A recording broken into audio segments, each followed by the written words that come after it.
nayakap po ang asawa mo, nayakap po ang mga anak ko. Maraming salamat. Kayo ka dapat magpasalamat, walang iba kundi sa ating Panginoong Yesus. Mga kaibigan, ito po isang lantarang pagpapahayag na kung saan may namatay sa translasyon. Pasensya na po kayo. Ang sabi sa Kawikaan 14:12, may nilalakad na matuwid, may nilalakarang matuwid. Pero ang daan-daanan ito ay patungo sa kamatayan. Ito ang ating ginagawa. Hindi ko po namin kayo kinukuligsa. Subalit itinatama namin kayo. May namatay, 2 namatay. Pero ngayon nasa hospital. Dahil sa translasyon na yan, invented ang translasyon. Hindi po totoo.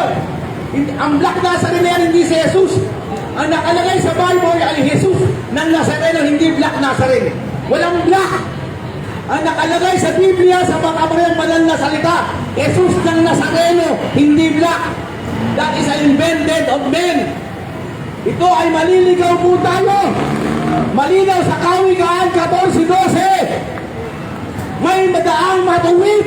Akala mo matuwid. Pero tungo na ito kasamaan, kamatayan kung may Biblia, basahin mo.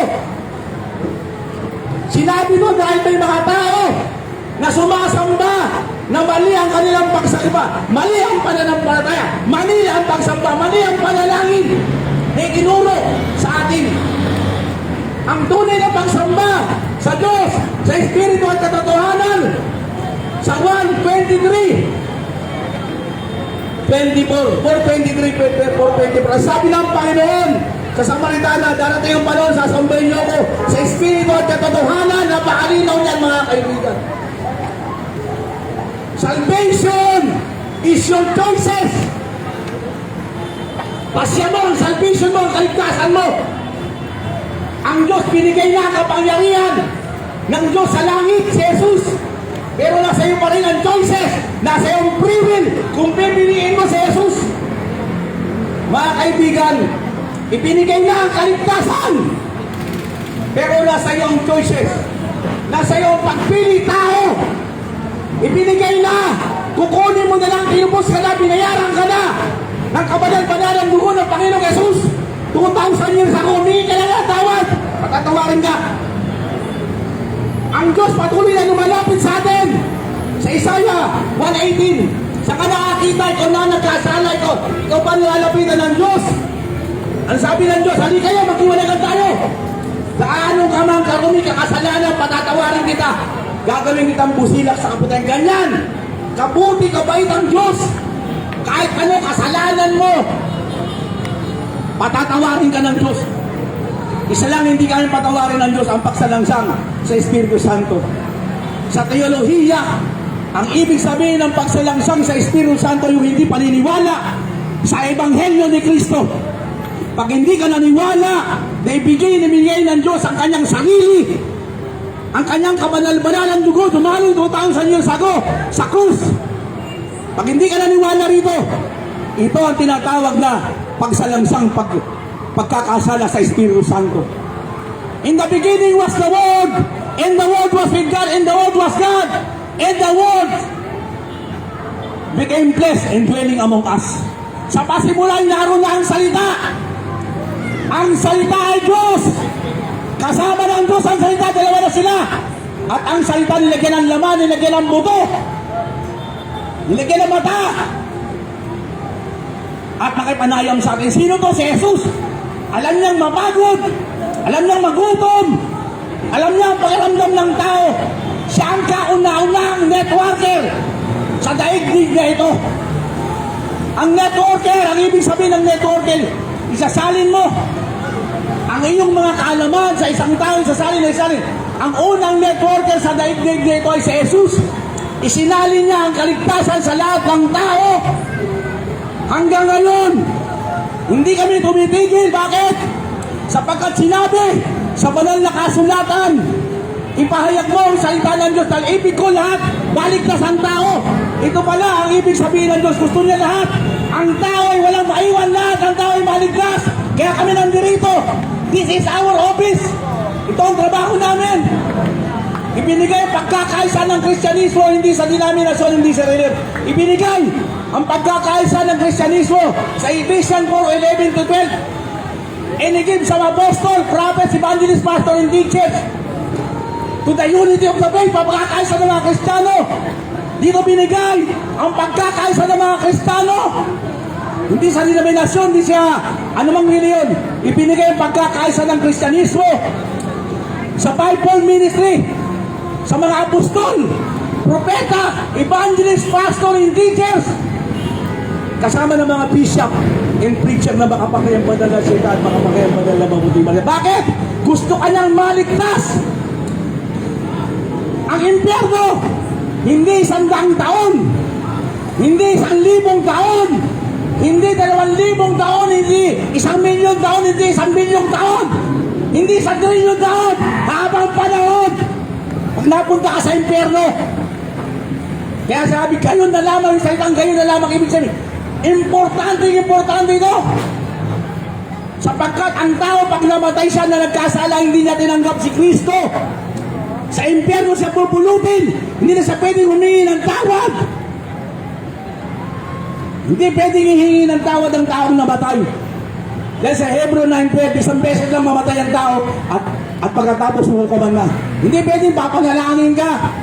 Galing kay Satanas yung mga konsepto na yun. Papanalangin ka, pagpatay ka. Walang gano'n sa Biblia. Ngayon pa lang buhay ka, humihinga ka, nagtatrabaho ka, niyayakap mo ang asawa mo, kung ano mang kasalanan mo. Repent! Humingi ka ng tawad. At buksan mo ang iyong puso, tanggapin mo si Jesus bilang Hari Diyos, tagapagligtas. Simultaneously, sabay-sabay, sa Mindanao, sa buong Pilipinas, sa Africa, sa USA, sa Pakistan, sa Iraq, sa Iran, sa Thailand, may nagpapahayag ng mabuting balita ng Diyos para sa kaligtasan mo. Simultaneously, sabay-sabay mo ako, nag-upload mo ako. Ngayon, umaga po sa Saudi. Sa Saudi, may nagpapahayag ng salita ngayon doon. Sa Amerika, meron din. Bakit? Kasi itong sinabi ng Diyos sa Timothy, gusto ko, ibig ko, maligtas ang lahat ng tao, kaya hindi kami titigil dito. Dahil ibig ng Diyos, maligtas ka. Hindi ka mapunta sa impyerno, hindi ka maiwan. Paano pag dumating na ang katapusan ng mundo? Walang nakakaalam.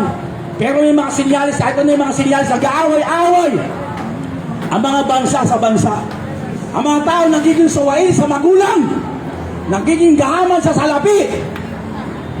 Sa nakalagay yan sa Timoteo 3, ang huling araw, ito na yung huling panahon. Kaya kaibigan, ikaw na nasasakyan, nakasakay, nakakarinig nito, hindi aksidente na marinig mo to. Ikaw na namimili, nandiyan sa loob ng mall, naririnig mo to. This is not an accident. This is a perfect will of God. To hear, to listen, the divine gospel to save you. Mga kaibigan, ikaw na nananalig ka na akinig rito. Ito yung sasay kaya, naririnig mo kami rito. Ito yung nagdadrive ka ng tricycle, naririnig mo kami rito. Tanggapin mo si Kristo bilang Hari Diyos, tagapagligtas. Sabihin mo mamaya pag-uwi mo, Panginoon, pinagsisisihan ko ang aking kasalanan. Humingi po ako ng tawad, ako yung patawarin. At kusang loob, binubuksan ko ang aking puso. Inaanyahan kita na manahan ka sa puso ko, maghari ka, ikaw na po maghari sa buhay ko. Only Jesus Christ alone to save mankind. Wala nang iba.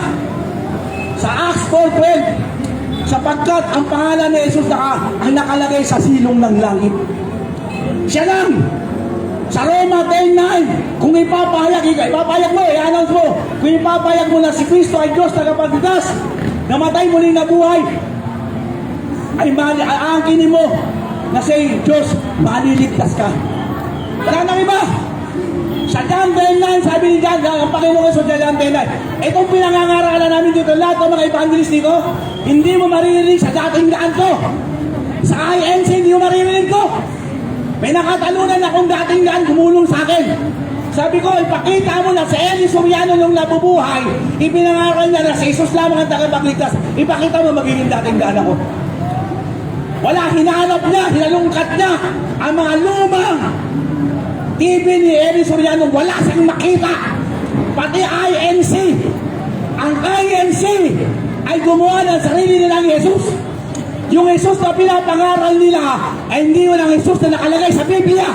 May pinapangaral na 12 apostol at pinapangaral namin. Yung Jesus na ginawa ng INC, nag-invento sila, hindi Diyos. Hindi Diyos, tao lang. Kaya ang INC, ang tawag sa nila, half-truth. Kalahating totoo, kalahating hindi. May half-truth po na pananampalataya itong INC. Pero ang tunay na pananampalataya si Jesus ay tawad doon sa nakalagay yan. Sa unang John 5:20, ito ang nilagay ko sa mukha ng Muslim na naimbitahan ako sa Masbate. Nangangaral ng isang JIL pastor doon. Ininsulto niya ang pagka-Diyos ni Cristo. Kinuha ko ang Biblia. Kundi pa naman tanga to, engot to. Ang hawak-hawak ng Muslim ay isang ko. Imbis na Quran ay Bible. Kinuha ko sa kanya.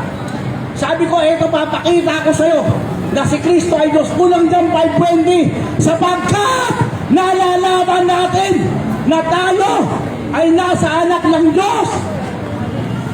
Ang buhay na wala hanggan. Si Jesus, ito ang tunay na Diyos. Kinanong ko sa mata ng Muslim. Kinanong ako eh.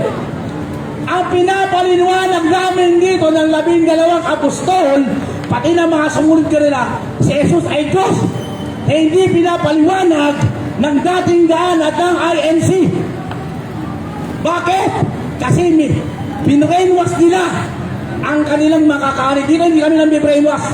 Kahit di mo paniwalaan ang sinasabi namin dito, kahit di ka maniwala sa Biblia, Diyos pa rin siya. Kahit di ka maniwala, Diyos pa rin siya. Kahit di ka maniwala sa amin, pastor pa rin kami. Pero ikaw matatalo. Araw-araw namin ginagawa to para maligtas ang iyong kaluluwa. Dahil ang impyerno, hindi ka na pwede magsisiron. Hindi 1 trilyon ng impyerno. Habang panahon doon, ang tawag doon is eternal death. Ngunit pag tinanggap mo si Kristo bilang hari, Diyos tagapagligtas, meron kang eternal security. Yung wala hanggang kasiguraduhan ng iyong kaligtasan. Ito kami rito, kami mga nagtuturo kami sa pulis. Sinala kami sa krame, sa PNP. Mga pulis ka na may pinag-aralan, naniniwala sila na si Jesus ay Diyos na tagapagligtas, ikaw pa. Kaya mga kaibigan, mga kapatid, manampalataya ka. Ikaw na nagsasidecar. Ikaw na sumasakay sa e-trike. Ikaw na nag-e-trike. Ikaw na driver. Namimili. Manampalataya ka kay Jesus. Only believe in Jesus Christ alone para maligtas ka. Hindi ka maliligtas sa mga gawa. Sa Ephesians 2:8, sapagkat dumating ang grasya ng Panginoon para iligtas ka sa pamamagitan ng pananampalataya bago ang gawa. Hindi ka makakaroon ng mabuting gawa kung wala si Kristo.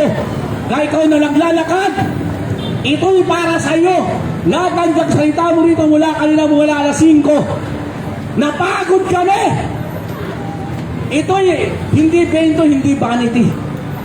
Ang kapaguran namin ay para ipayag ang salita ng Diyos. Iba napapagod sa akasabu, sa akadoga, kakapanira ng kanilang kapwa. Mapagod ka sa paggawa ng mabuti. Ito pag ginagawa ng paggawa sa akin.